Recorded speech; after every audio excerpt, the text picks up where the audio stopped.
Breaking news in the Jeffrey Epstein case. Newly uncovered documents reveal the secret deal made by Epstein and one of his accusers. We have the documents. Meanwhile, Epstein's fellow sex trafficker, Ghislaine Maxwell, waits to be sentenced in federal court. In Madison, Wisconsin, a man's parents go missing, allegedly on a trip to their cabin. When their scattered remains are found across the county, Chandler Halderson is charged with their murder. Mr. Halderson was engaged in roughly a week of covering up this crime. In Cleveland, Ohio, a police officer is shot and killed during a carjacking. So far, one person has been implicated in the murder of Officer Shane Bartek, an 18-year-old woman. Heart is aching for the family, for our officers. We have the latest in the investigation. On the docket tonight in Orange County, Florida, the suitcase murder trial. Sarah Boone is accused of locking her boyfriend in a suitcase and taunting him while he died. I didn't mean to leave him there. That's what I'm trying to tell you. In tonight's unsolved case file in Phoenix, Arizona, Stella Montez was shot and killed during a road rage attack. Police have released a photo of the suspect's car. Now they need to find the killer. Just turn yourself in, because it's not fair for us. My mom didn't deserve that. And in Los Angeles, California, officers confront a man threatening his mother with a knife. We break it down during crime time. Plus, in Naples, Florida, a member of the cleaning crew at the zoo calls 911 as a tiger was biting his arm. Police respond and have to shoot the rare tiger. Tonight's 13th juror question: was there any other way to resolve this dangerous situation? Buckle your seatbelts. This hour of closing arguments starts right now.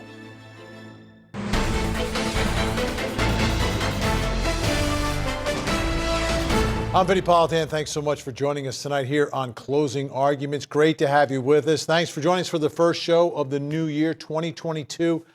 Going to be another big year on your front row seat to justice, because that whole backlog of cases, we're still working through it. 2021 was an enormous year, but we didn't get to nearly, just a small portion of all the cases that have been lined up. And we'll talk about them throughout the show each and every night here on Court TV. But let's start the new year with an old case. Jeffrey Epstein. This is a case that I don't think will ever go away. It'll never go away in the conversation that takes place day in and day out on social media. And the question is, just how far do you think this conspiracy goes? Who was involved in this sex trafficking operation? Well, according to our system of justice and prosecutors, it looks like two people. Just two people are involved, right? You've got Jeffrey Epstein involved. There's one of his accusers, Virginia Giuffre. But beyond him and Ghislaine Maxwell, where does it really go? Where does it really go? What are we going to find out? Well, tonight, as we speak, a document that was previously sealed. And when a court seals a document, the purpose is no one is supposed to see it. When they mean no one, they mean no one in the public, whether it's members of the media or you or anyone else, is supposed to see that document. And there's always different reasons to seal documents. Sometimes it's an ongoing investigation. Sometimes there's information in it that they don't want to be made public. There's some overriding reason. But generally speaking, our court systems are open, right? It's open. So when a case ends, the information should be available. Well, tonight we've got new information that has just been revealed. And this is a settlement agreement between, we can put the pictures back up, Jeffrey Epstein and Virginia Giuffre.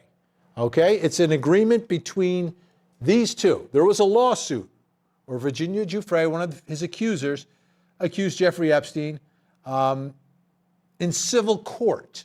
All right? So civil court, it's a lawsuit. You're suing someone.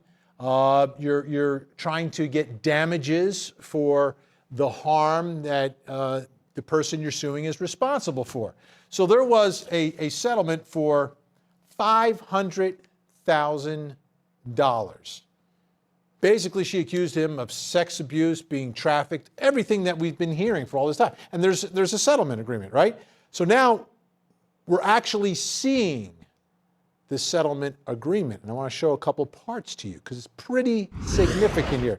First part is the parties agreed to immediately dismiss the pending lawsuit, presently styled Jane Doe number 102 versus Jeffrey Epstein, with prejudice upon payment and clearance of the settlement amount. Okay, pretty standard stuff. This next paragraph is the stuff that's not standard. And this is the part there's a lot of people talking and wondering who else is involved. Hereby revised release, acquit, satisfy, and forever discharge the said second parties and any other person or entity who could have been included as a potential defendant. Other potential defendants from all manner of action and actions of Virginia Roberts. So, you know, on the one hand, all right, you can't sue any of his companies, but it's any other person who could have been included as a potential. Well, who are these people? I mean, that's the question that is at the heart of this story and continues to be at the heart of this story. We're all waiting for all these big names to drop. Well, the one big name that has been part of the story is Prince Andrew. And Virginia Giuffre spoke about Prince Andrew in the past. Take a listen to what she has to say here. What do you make of Prince Andrew's denials? Can you comment on that? You said you won't be silenced. He has been outspoken. He knows what he's done, and he can attest to that. So Can you repeat that? We can't hear you. Step up. he knows exactly what he's done, and I hope he comes clean about it. He knows what he's done. I mean, that's an accusation. It's not specific, but it's an accusation in light of the context of all this. Now, here's the question. With this newly released document, is that really a shield for Prince Andrew that he can use to keep himself from ever getting sued? And the thing about getting sued is you get deposed and you have to answer questions under oath by the party that's suing you. So Virginia Giuffre, one of the accusers who's been out in front in all of this, is she prohibited from going after him as a result of this settlement and this language? And will he use it as a shield? And if he does, is it an admission that he's done something wrong? How exactly does all this work?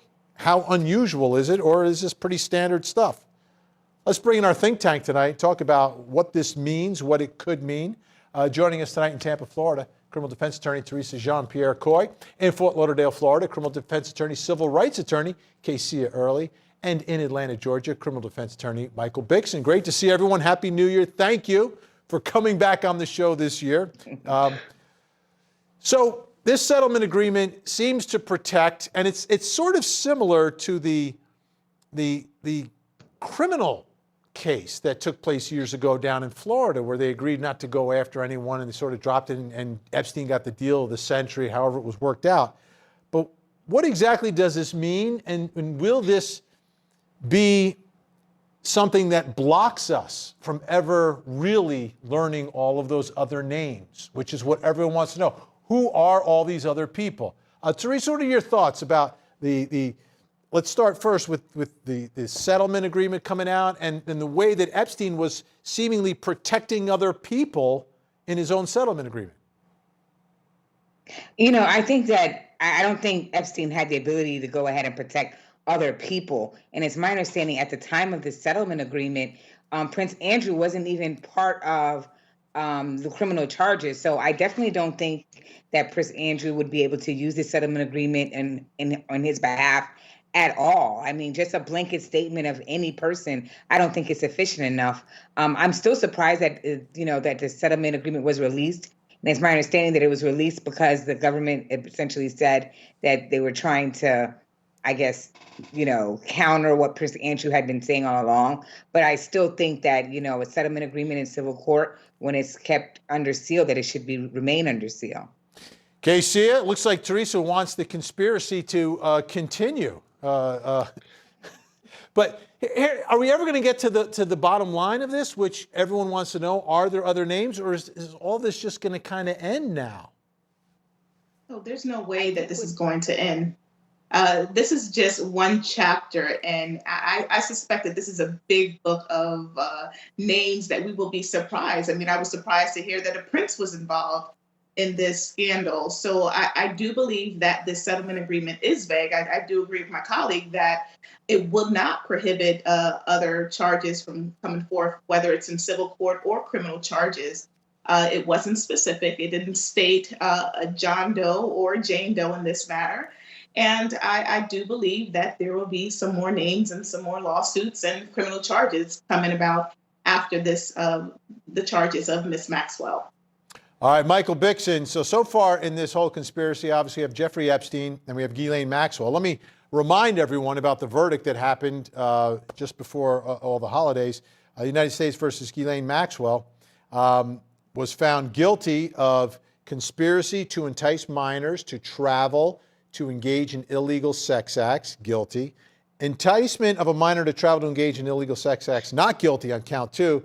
But then count 3, conspiracy to transport minors with intent to engage in criminal sexual activity, transportation of a minor with intent to engage in criminal sexual activity, sex trafficking conspiracy, sex trafficking of a minor, guilty, guilty, guilty, guilty, guilty. So, Michael, before she's sentenced, is she going to use the only card that she has left, which is perhaps to implicate other people and help the feds bring charges against some other people, maybe some very high-profile people? I mean, it's certainly possible. I think there's two big questions here. One, whether or not she knows of anyone else who she should be including in there in terms of a. Well, she a knows list of names. everything, Michael. She was there. Well, wait, let me show you some pictures. Do you have the pictures? Let me show you how close they were, again, Jeffrey. Look, Vinny, wait. Let me show you the picture, Michael. All right. Let me show All you right. the picture. If we have those pictures, all right. This is how close they are, Michael. Okay. I get it. She's given a look. They're very close. I get it. There's no doubt about it. But how involved she was with this, how much she really knew about it, that we don't know, right? I mean, and it's true. Like, we could make conjecture about it all day, but the end of the day, we don't know for sure. Now, look, I think there's a very good chance that she has a good idea as to who might have been or who might not have been, right? But whether or not she's still going to flip, because, if there are other people involved, and I think, yeah, they're probably very high profile people. And whether or not she's going to want to disclose that, even if it might save her from her criminal case or at least alleviate a potential sentence, that I think is going to sort of be up in the air. And I'm inclined to say if she went this far without disclosing any of it, I think there's a good chance that she still might not. Teresa, what do you think? Sex trafficking of a minor, sex trafficking conspiracy, transportation of minors. She's facing a lot of time here. She is facing a lot of time, and rightfully so, for those types of charges. But I also agree that, I think the time to make deals was before she went to trial. So if there were names that she knew about or people that she was able to implicate, that should have been done, obviously, before the trial to try to get some leverage. I think now trying to come in afterwards, it's kind of a little bit, I don't know, are you just trying to save yourself? I think the feds will still look into it, of course, but I think, from what I've seen in the federal cases that I try, most of these things are done before we even get to trial. Yeah, Casey, do you think she understands that she's going to prison for a long, long time and is just going to continue to say, I'm innocent? Or do you, and hold on for the hopes of an appeal, or maybe use the only thing that she has that could somehow reduce some time? She better use her wild card. I somewhat agree that she should have, if she had any names, cooperated with the prosecution in this case.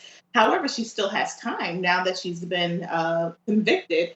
Possibly this could be a mitigating factor if she decides to work with the feds and give up some names. Maybe it will reduce her sentence. She's looking at a lot of time. She just turned 60, and even at the very least 40 years or 30 years, that's her entire life. So at this point, it's best that she saves herself and give up those names if she has them. All right. And if she ever does give up the names, you'll hear about it right here, of course. We'll report on it. And we'll continue to cover the story and her her sentencing, which is coming up in federal court. All right, Think Tank with us the whole hour, folks. When we come back, we're going to talk about the next live trial here on Court TV. Involves a man accused of dismembering his own parents. That story.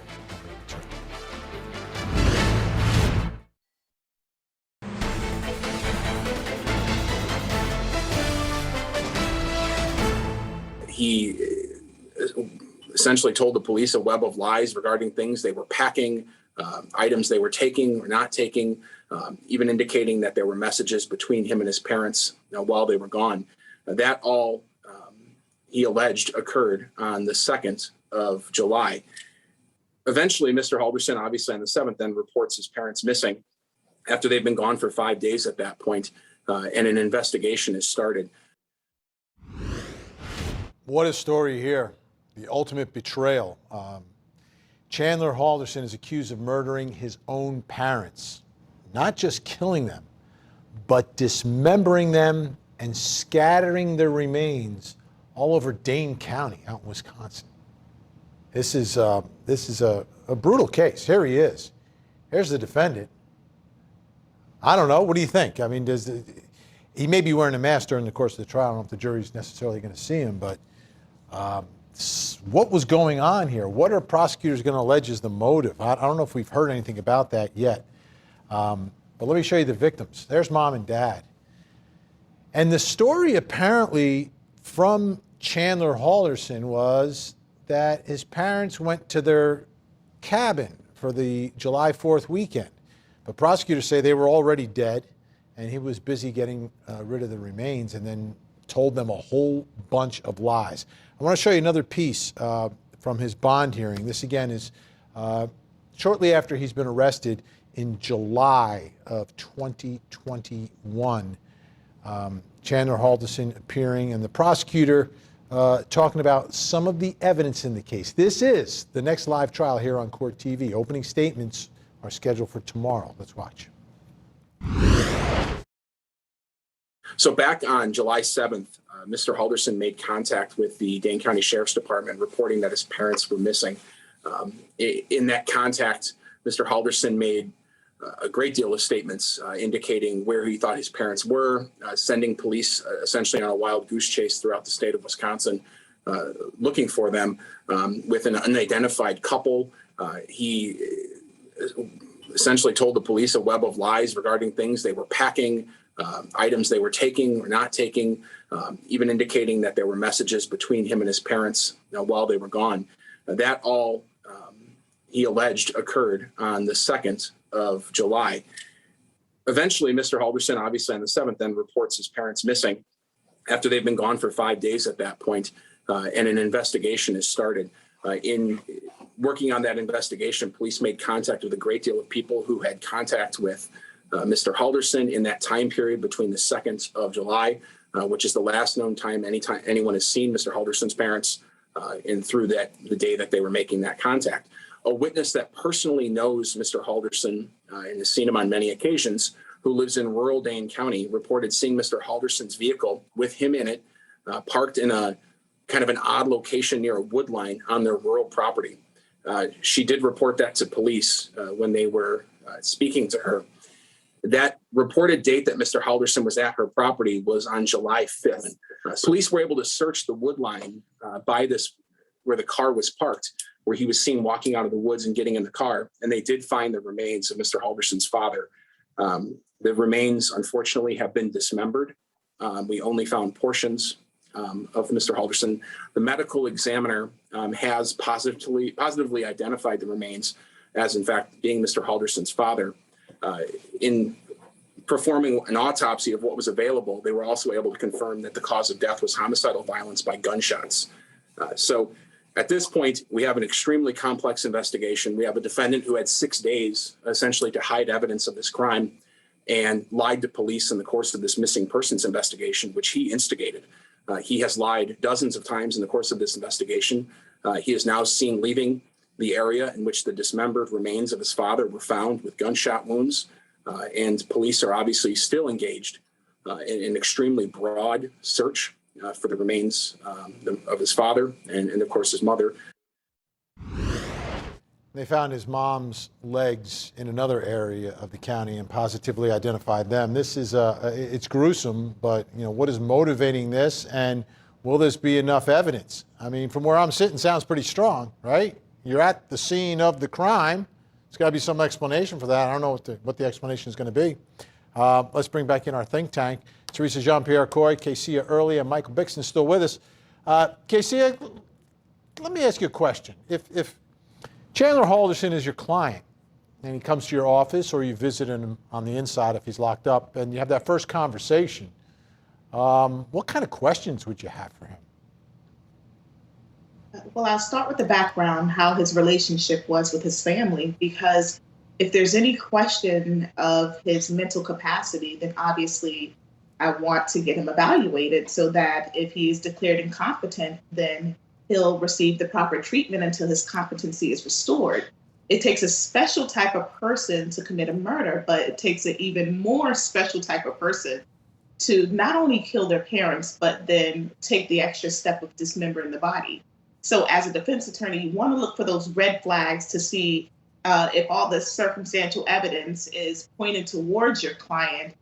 Is there something more that could have possibly caused him to commit this crime that could be a defense at trial? So definitely look into his background, as well as any closely connected friends or any possible motive in preparation for a defense. Michael Bixon, I'm trying to anticipate what the defense could potentially be here. I don't know, we've had a string of self-defense cases here at Court TV, but mom and dad, are you going to allege self-defense? I don't know, somebody else did it and you just happened to be there? Are you going to attack the eyewitness testimony? Where do you think the defense is going to be, what the foundation of that defense is going to be? I think the one thing that's clear is that they're probably going to be highlighting the fact that this is definitely a circumstantial case, at least from what we've seen so far. And granted, as the trial unfolds, we'll definitely learn a lot more about it. We know about the lies. We know about there being a gun being found and bullet casings. So there is a lot of circumstantial evidence here. Whether or not they're going to exploit any other type of defense, whether it be self-defense, whether or not, there is another party to be concerned about, whether or not he has an alibi, that obviously remains to be seen. But so far from what we do know, I do think that it's absolutely certain that they will, at the bare minimum, be exploiting the fact that this is a circumstantial case. And while it is possible to convict someone on that, obviously those aren't the best cases. Teresa, I'm a former prosecutor, but even when it comes to eyewitness testimony, I have to be convinced, because I know if something happens and 4 people see it, you're going to get 4 different versions of it. So I always take it with a grain of salt. I need a little bit more than just eyewitness testimony. But this eyewitness testimony is really troublesome.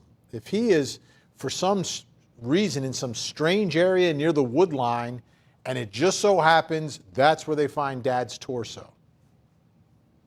Absolutely. I mean, it is, something to consider.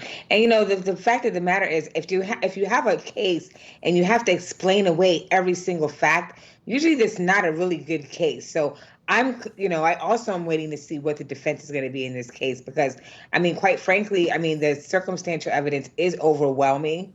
I think that, even the testimony of his friend who talked about giving him the guns and all the ammunition and then doing the ballistics and then finding the bullets at the house. It's a very strong circumstantial case. And as far as eyewitness testimony, one of the witnesses actually knew him.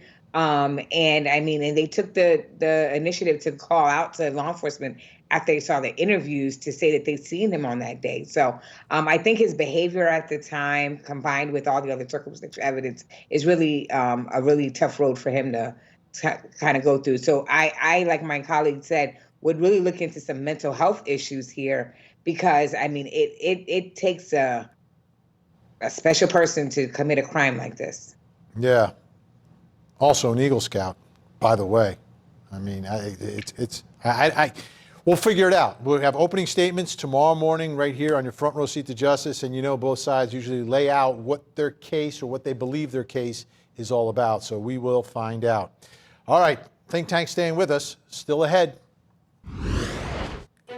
On the docket tonight in Orange County, Florida, the suitcase murder trial. Sarah Boone is accused of locking her boyfriend in a suitcase and taunting him while he died. I didn't mean to leave him there. That's what I'm trying to tell you.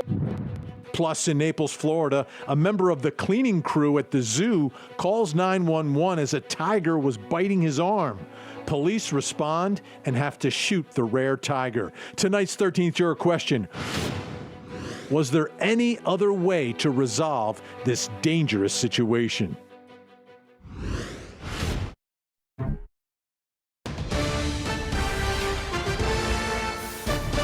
On the docket tonight, a case that is quickly becoming one of the most anticipated trials here on Court TV, the suitcase murder trial. Here's the story of Sarah Boone. 911, what is the location of your emergency?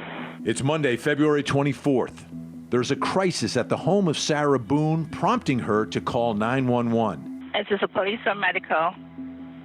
My boyfriend is dead. Okay, send the line for the fire department. Do not hang up. The fire department takes over the call, and for the next few minutes, officials are obtaining critical details about what happened. Now tell me exactly what happened there. My boyfriend and I were playing last night, and I put him in a suitcase and we were playing, and like kind of hide and seek kind of thing. So I fell asleep, and I woke up, and he was dead in the suitcase. So I don't know what happened. Okay, is he hanging from somewhere or what, ma'am? No, I pulled him out of the suitcase. I tried giving him CPR. Fire and rescue instruct Boone on how to give chest compressions. Just keep on pumping. That's all you need to do for me. Keep on pumping his chest for me. I don't need you to stop and talk or anything. I just want you to count out loud for me, okay? 31, 32. Please hurry. Okay, man, they're getting there as fast as they can, okay? He's stiff and he's purple. EMS arrived within minutes and advised Boone that her boyfriend, Jorge Torres, had been down too long and there was nothing more they could do. Boone explained she and Torres were drinking the night before and thought it would be funny if he got inside of a suitcase for a game of hide and seek. The next day, deputies returned and arrested Boone and charged her with second-degree murder in Torres's death.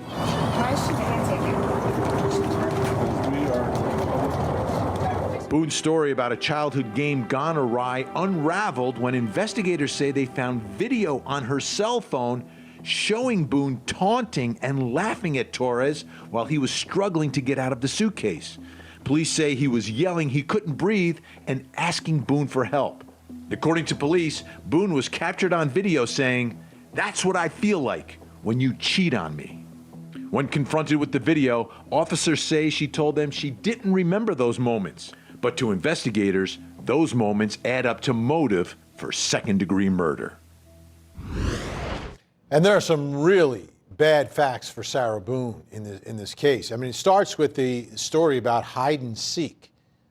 We all know how to play hide and seek. That's not how you play hide and seek. If you know where the person is, you're not playing hide and seek. Hide and seek, I close my eyes, you hide, I try to find you. Not, I lock you in a suitcase and we're playing hide and seek. Ridiculous. But that was her initial story. You heard it on the phone call. We were playing hide and seek.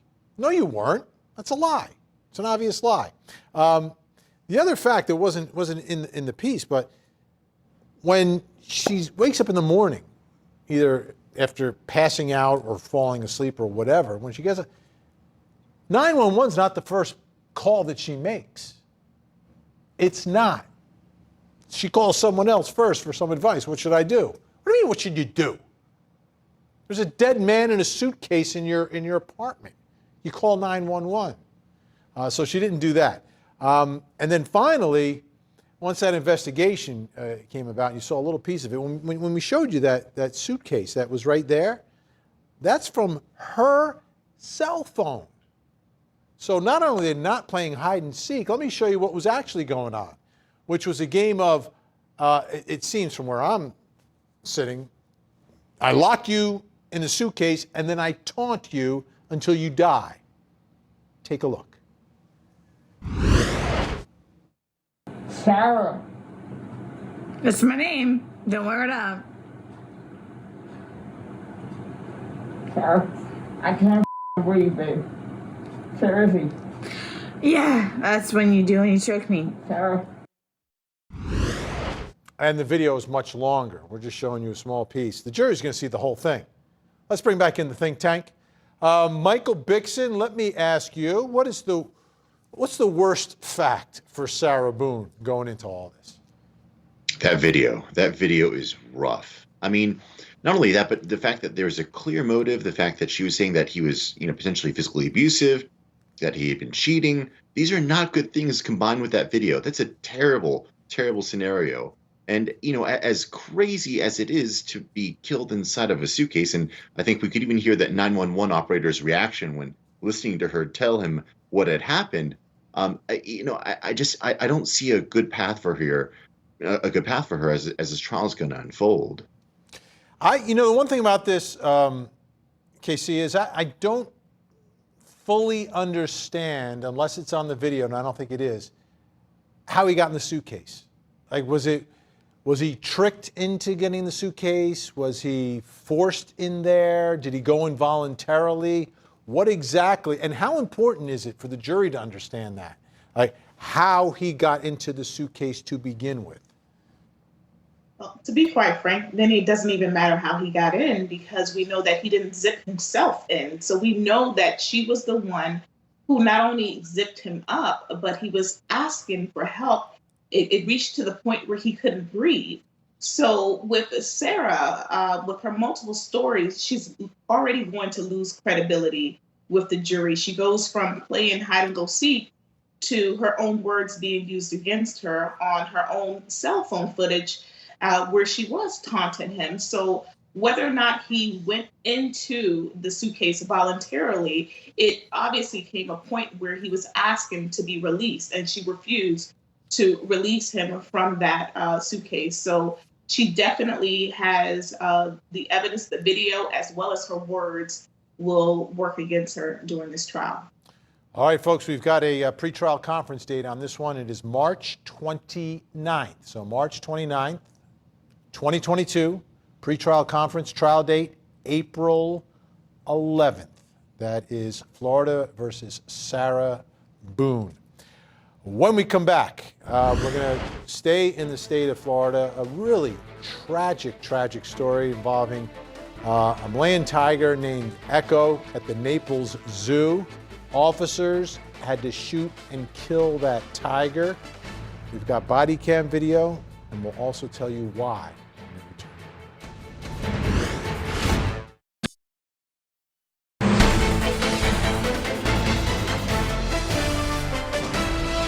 Tragic story out of Naples, Florida, at the Naples Zoo. There's a Malayan tiger, very rare tiger, named Echo. And apparently there was the nighttime cleaning crew was in, and the cleaning crew is supposed to take care of like the bathroom and other areas. And according to the Collier County Sheriff's Office, one member of that cleaning crew went into an unauthorized area and somehow, some way, stuck his arm into the cage. And the tiger took a hold of his arm. Officers were called. It was a frantic 911 call. Officers had to respond and had to take the tiger's life in order to save the man's life. Let's take a look at the body cam video. Okay. See if they have somebody close to respond to the area to check it out. Hey, did somebody get bit by a lion? We don't know. Oh.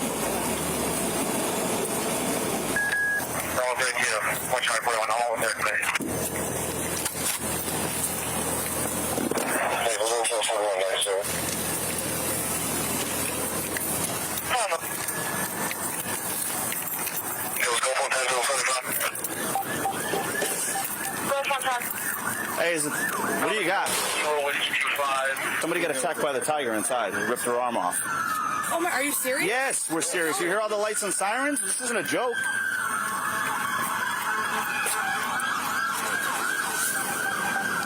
All right, where are the tigers at? Over here, there's just one. There's a line right there that doesn't come like Hey, we got the keys! You guys can get in with me. I got them. Come on. The tiger is right over here.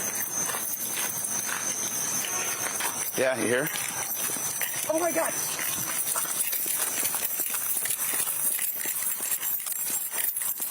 Oh my God.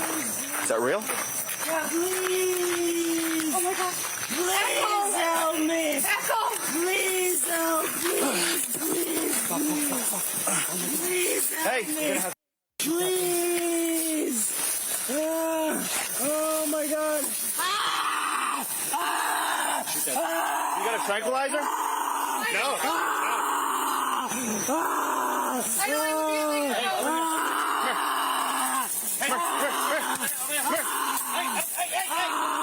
oh, please.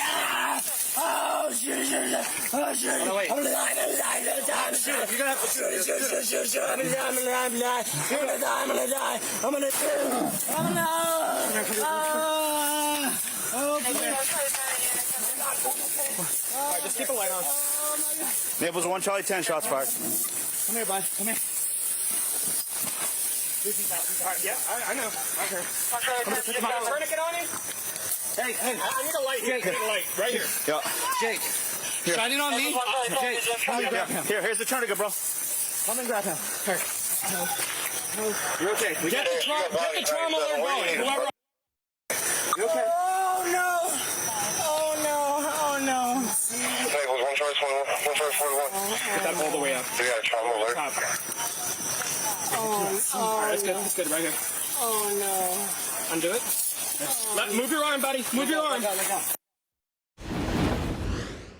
Incredibly tragic. Now, in a page on the Naples Zoo website, zoo officials showed images of Echo, the Malayan tiger that was killed by officers during the attack on that worker. The zoo explained the circumstances of the incident, and the zoo expressed its support for the responding deputy who had to act while a human life was at risk. The zoo went on to say that resolving the situation with a tranquilizer dart would not have been appropriate given the immediate crisis. Let's bring back in our think tank. And this is a heartbreaking story on many different levels, Teresa Jean-Pierre Coy. But let's look at it just from a legal perspective here.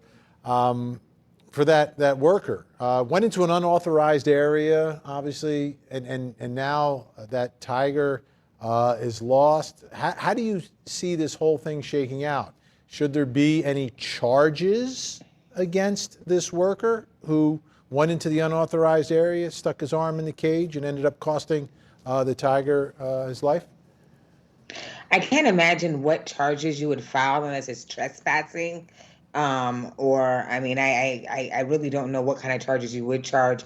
But, I mean, at the end of the day, I fully agree with the zoo that the officers had no choice but to shoot this tiger. As unfortunate as it is, I mean, and obviously it's a rare tiger. I heard on the audio that one of the workers was, yelling out Echo. So definitely a loved, animal of this park. But I think there's two different issues here. I mean, there's the victim basically going into an authorized area, and thereby some people may think, well, you brought it on yourself, which that's an argument that could be made. I mean, you shouldn't have been there. You shouldn't have stuck your arm in there. And had you not done that, we wouldn't have had to shoot this animal. But at the other end, what are the police supposed to do? Just let you sit there and bleed out because you shouldn't have been in an authorized area? I mean, it's a tough situation, but I can't imagine what, other than the trespassing in an unauthorized area, which is a misdemeanor, I can't imagine what a charge would be for that. I mean, maybe a civil suit against the cleaning company, possibly, but I'm not sure what kind of criminal charges should be brought. Yeah, I think you're right on there with the civil case against the company that he worked for. It was a subcontractor. Casey, Early, your thoughts about this tragic story? Vinny, I want to sound sympathetic, but I can't. I mean, his actions were totally irresponsible. And in addition to that trespass, I expect there should be some form of restitution. I mean, you can't put a value on this beloved pet or this beloved animal, but at the same time, totally irresponsible on his end, and he should be charged accordingly, even if it's a misdemeanor. Give him a criminal charge and let the court see it through. But this is irresponsible, and he has a lifetime of injury and bruises to remember this incident. Michael Bixon, we have about 20 seconds here. Your thoughts? Not much sympathy on my end. You know, you play stupid games, win stupid prizes. I think this is the definition of that. I certainly think that the zoo has a great civil case. Criminal laws, maybe misdemeanor charges, though. I think that's about it. All right. What a great job by the think tank tonight. Appreciate it. Teresa Jean-Pierre Coy, Casey Early, Michael Bixon, bringing it here in 2022. And hope to see a lot of you each and every week here on your Front Row Seat to Justice. Thank you so much. When we come back, we're going to hear from you because this is our 13th juror question posted on social media. Your reaction to the situation, your reaction to what the officers had to do, and your reaction to what the worker did do in entering that area. We'll also play for you the frantic 911 call that set everything in motion. All that straight ahead. Don't call back.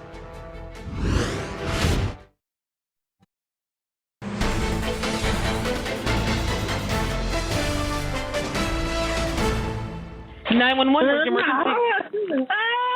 Hello, ma'am? Help me, I'm at the Naples Zoo. Help me, please, I'm at the Naples Zoo. Okay, what's happening? I'm being attacked by a tiger. Please, please, please. You're being attacked by a tiger?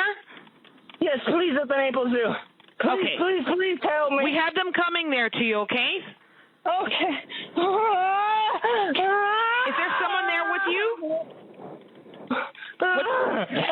Did you get into the cage?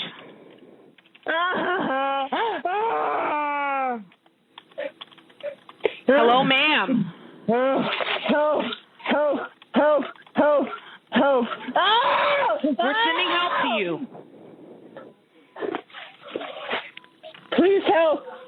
We're trying to help you. Did you climb into a cage? Hello, ma'am? Are you an employee?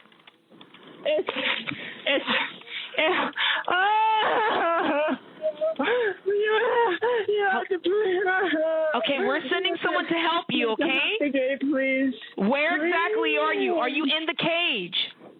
Yeah, no, I'm just outside of it. He's got my hand. Okay.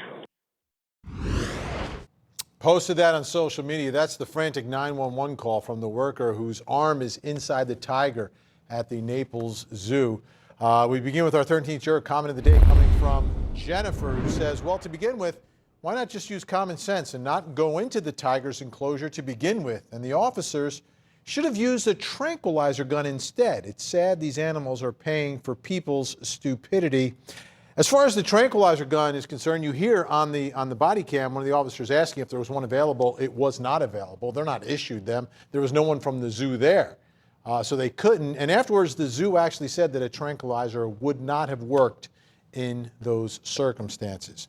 Next comment comes from Ray, who says, you say had no choice. They had a choice. They could have let the tiger eat. Not like the man didn't make a conscious decision to feed the tiger. And I think Ray's being a little sarcastic there, but understood. A lot of people upset with what happened here. Joyce, this man should be prosecuted to the full extent of the law. What kind of nut does this? Thanks to this nut, we have lost a very rare animal. By the way, the Collier Sheriff says that they are investigating this case, so there still could be charges brought against the worker who went into that unauthorized area and put his arm into the cage. Deb tonight, he will get away with causing the death of this unfortunate animal. Nothing could possibly make this right. He'll make a fortune and be famous.